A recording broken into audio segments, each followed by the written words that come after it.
ही अताबन जो एकड़ो जेको सिलसिलो आहे जेको असां सिंध जा माण्हू मुसलसिल भोगियूं पिया अञा ताईं भोगियूं पिया जेके अक़ल इल्म जा दानिश सॼी दुनिया जा फ़लसफ़ा पढ़ी वेठा आहिनि मूंखे उन्हनि जे अक़ल ते इल्म ते सम्झ ते हैरत थिए थी। वियतनाम, साउथ अफ्रीका ऐं अफ्रीका जा ईअं ॿिया घणा ई मुल्क जिथे इंगोला जो मुल्क हो, इंगोला जे मुल्क में 4 माण्हू ॿाहिरां ग्रेजुएट थी आया। डॉक्टर आगस्तिन नीतो सां 4 माण्हू ग्रेजुएशन करे आया ॿाहिरां। 200-250 माण्हू उते जेके से मैट्रिकुलेट हुआ या इंटरमीडिएट उन्हनि जी एजुकेशन हुई, बाक़ी सभु माण्हू झंगर में उगाड़ा पिया फिरंदा। ग़ुलाम क़ौमूं जॾहिं पंहिंजी बीमारियुनि खे सम्झी वठंदियूं आहिनि त पोइ उन्हनि खे ख़बर हूंदी आहे त जेसीं ताईं ही ग़ुलामी जी लानत मां ॻिची मां जिंद कोन छुटंदी तेसीं ताईं भले असां यूनिवर्सिटियूं खोलींदा रहंदासीं। यूनिवर्सिटियूं ॾींदियूं छा? अॼु सिंध यूनिवर्सिटी आहे। मज़र साहब शरीफ़ माण्हू आहे, उनजी बेहद इज़त थो करियां, पर मज़र शाह साहब यूनिवर्सिटी में जेके माफ़ियाऊं वेठियूं आहिनि, जिन यूनिवर्सिटी खे धंधो ऐं कारोबार जो ज़रियो ठाहे वठो आहे, उन माफ़िया मथे जिंद चढ़ाए ॾेखारे।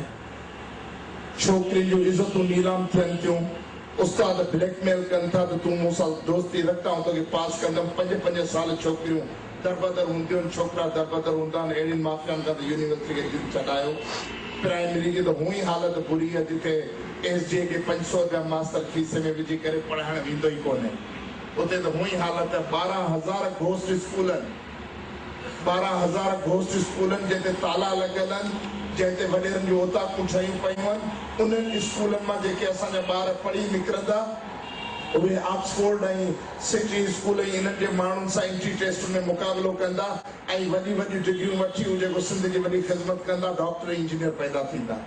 जॾहिं मज़र साहब जे ज़माने जा जेके टीचर हूंदा हुआ, उहे टीचर हिकिड़ा कमिटेड हूंदा जेके ॿार खे पढ़ाईंदा कोन, उनजो कैरेक्टर बिल्ड कंदा, उनखे ॿुधाईंदा त उहो समाज जो हिकिड़ो कहिड़ो कारमत पुर्ज़ो आहे, उनखे कीअं पंहिंजे समाज में पंहिंजी जोड़ जक खे ठाहिणो आहे। अॼु जेको उस्ताद आहे बहराड़ी में प्राइमरी स्कूल में वेठो, जेको जगह ते माफ़ियाऊं ठाहे वेठा आहिनि, पंहिंजे ख़सीस मफ़ादनि जूं तंज़ीमूं ठाहियो, इदारनि खे ब्लैकमेल, प्रोफेसर इंस्टीट्यूशन जा जेके हेड आहिनि उन्हनि खे ब्लैकमेल करणु, ऐं सिर्फ़ु इहो आहे त हू कहिड़े तरीक़े सां पैसो कमाए सघनि था, कहिड़े तरीक़े सां वॾा माण्हू थी सघनि था।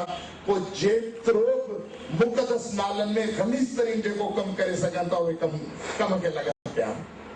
ऐं असां मजबूर आहियूं ॼाणंदे बि अखियूं पूरे वेही था रहूं दादा छा कयूं, अकेलो माण्हू छा कंदो।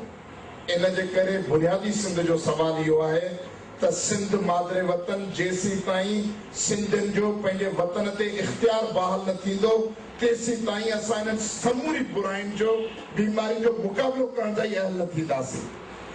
असां मसइलनि में उलझंदा रहंदासीं, विचड़ंदा रहंदासीं, हिकिड़े खे झलींदासीं ॿियो रहिजी वेंदो, ॿिए खे झलींदासीं टियों रहिजी वेंदो।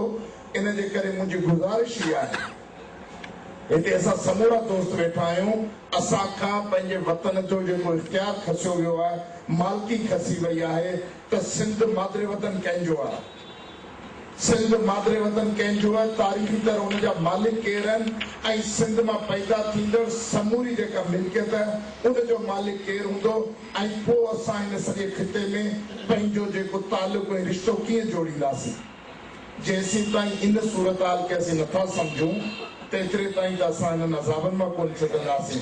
छा अॼु आउं पुछणु चाहियां थो त सिंध एतिरी बुखी आहे जो सिंध जा नौजवान जेके यूनिवर्सिटी जा ग्रेजुएट या त चोर ऐं धाड़ेल बणजनि, कराची में कंहिं इनकाउंटर में मुआ पिया हुजनि, या जुआरी ऐं आफ़ीम ऐं चर्स जा हीरोइन जा नशाई बणिजी करे हू पंहिंजे ख़ानदाननि खे बर्बाद कनि, या गैरत में अची ख़ुदकशियूं दवाऊं पी ऐं कनपटी ते पिस्तौल रखी ख़ुदकशियूं कनि। छा सिंध एतिरी बुखी आहे जो उन्हनि जे हिकिड़े ख़ानदान खे मानी नथी मुहैया करे सघे।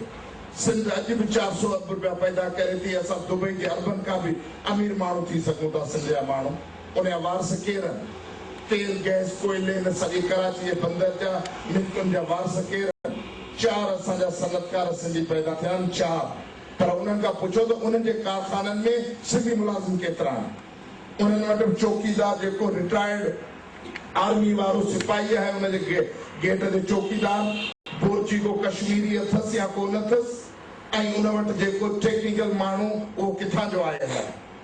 बंगाली बर्मी बोर्ची रखणु पसंदि कंदासीं, सिंधी माण्हू खे नौकिरी कोन ॾींदासीं जेको असांजो सिंधी सनअतकार आहे। बाबा असां पाण पंहिंजे मसइलनि खे एतिरो बेहाल, एतिरा ख़ुदि फ़रेबी जे चकर में फासी विया आहियूं।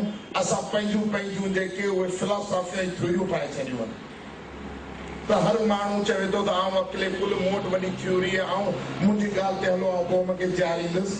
आउं चवां थो तव्हां 50 साल हुयो, 50 साल में क़ौम त ग़लति थी छा थियो जो अॼु असां फना ऐं बका जे नंबवाटे ते बीठा आहियूं। इंसान तारीख़ मां सबक़ सिखंदो आहे।